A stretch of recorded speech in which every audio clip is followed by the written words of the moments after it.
La chronique bourse, la quotidienne Zone Bourse, Anthony Bondin.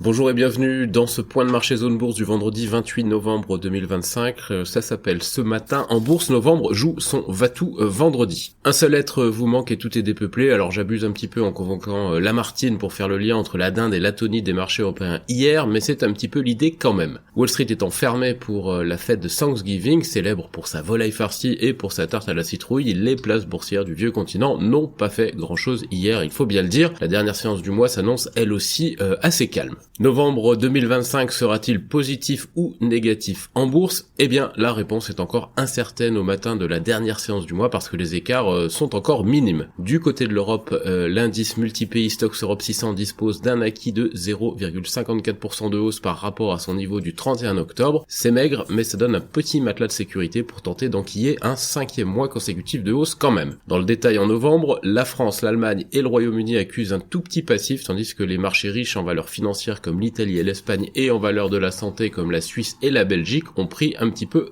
d'avance. Du côté des États-Unis, le gros rebond des dernières séances n'a pas totalement gommé le trou d'air du début du mois de novembre. On a un S&P 500 qui est encore en baisse de 0,4% sur le mois et un Dow Jones en repli de 0,3%. Ils n'auront quand même pas beaucoup à batailler pour combler leur passif et espérer étendre là une série de 7 mois consécutifs de gains. Ce serait donc le 8e mois de gains consécutifs aux États-Unis. Ce sera quand même plus compliqué du côté du Nasdaq 100, lui il perd encore 2,4% en novembre, d'autant que la journée boursière sera largement tronquée aujourd'hui puisque Wall Street n'ouvre que pour une demi-séance le jour qui suit la fête fériée de Thanksgiving. Les cotations auront lieu entre 9h30 et 13h, soit 15h30 et 19h heure de Paris. Il va sans dire que beaucoup d'opérateurs sont absents pour un week-end prolongé. Les volumes sont en général assez faibles sur cette demi-séance. On va quand même parler un petit peu du mois de décembre qui démarre donc lundi prochain. Statistiquement, c'est un bon mois boursier, 70 gains pour 27 baisses au cours des 97 dernières années aux États-Unis selon Yardeni Research. C'est de loin d'ailleurs le mois qui baisse le moins souvent puisque son dauphin le mois d'avril présente un ratio hausse-baisse de 62-36. Je peux même ajouter que quand il monte un petit peu moins fort que les autres mois, le mois de décembre, et que quand il baisse aussi moins fort que les autres. Alors on va quand même noter que les gains les plus copieux sont souvent concentrés sur la semaine qui précède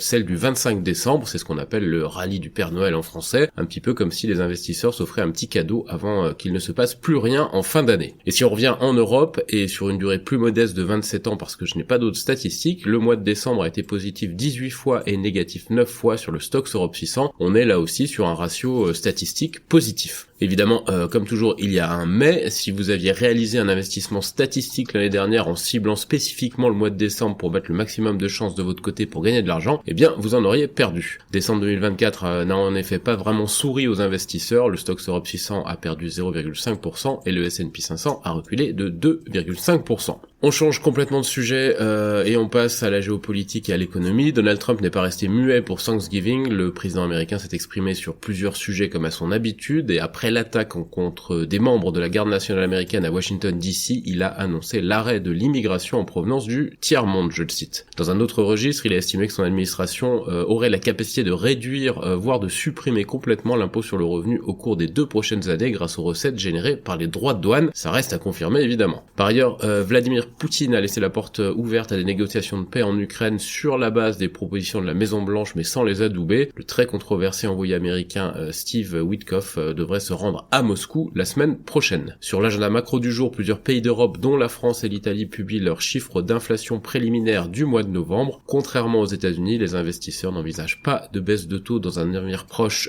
du côté de la BCE. Les données d'inflation sont donc moins sensibles actuellement pour les marchés financiers. Côté Asie-Pacifique ce matin, les parcours sont assez disparates en fin de semaine en l'absence du poisson pilote Wall Street. Le Japon, l'Inde et Taïwan sont en modeste hausse, l'Australie ne fait rien du tout et la Corée du Sud subit quelques dégagements, on est à moins 1,5% pour le Kospi. Du côté de Hong Kong, on est en repli de 0,3%. Les indicateurs avancés occidentaux sont légèrement haussiers. Côté actu des sociétés maintenant, en France, Sanofi va lancer une nouvelle unité sur son site d'Utré en Seine-Maritime pour augmenter de 40% sa capacité de production d'anticorps monoclonaux. Gucci, la filiale de Kering, va nommer Gianluca De Ficci, ex-Renault, comme directeur financier selon Bloomberg. Capgemini a annoncé le succès de son 12e plan d'actionnariat salarié qui va se traduire par une augmentation de capital de près de 300 millions d'euros, soit 1,6% du capital. Ça va permettre de maintenir l'actionnariat salarié du groupe autour de 8%. La société de la Tour Eiffel signe un bail à Lyon avec Soprasteria. On a des grandes manœuvres en cours au capital de SMCP où des blocs de titres représentant plus de la moitié du capital vont changer de main. La valorisation n'est pas connue à ce stade, mais une OPA n'est pas à exclure si les seuils réglementaires sont franchis. On a aussi quelques publications de résultats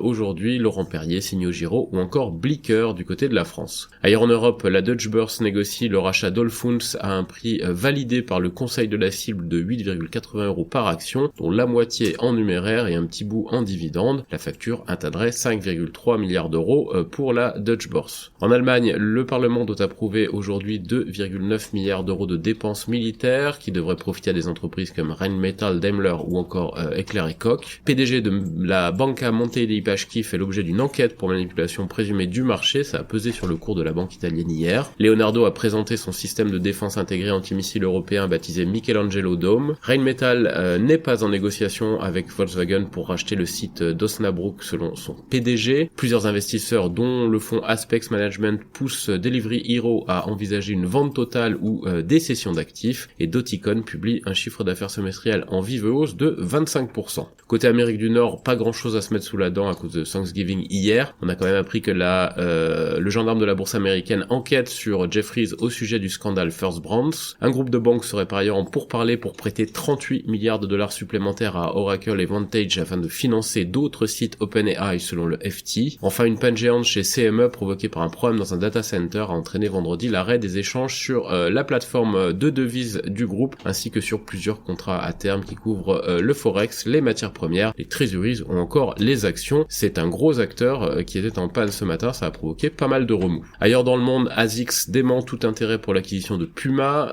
Lining affirme ne pas discuter actuellement d'une opération sur le groupe allemand non plus. Hier, de grosses rumeurs avaient circulé, notamment d'un intérêt d'Antasports pour Puma. Alibaba entre sur le marché des lunettes connectées avec l'IA Qwen. LG Chem pourrait réduire ses parts dans LG Energy Solutions jusqu'à 70% et se servir du produit pour rémunérer ses actionnaires. Côté Chine, S&P a abaissé la notation crédit de China Vanke de CCC à CCC-.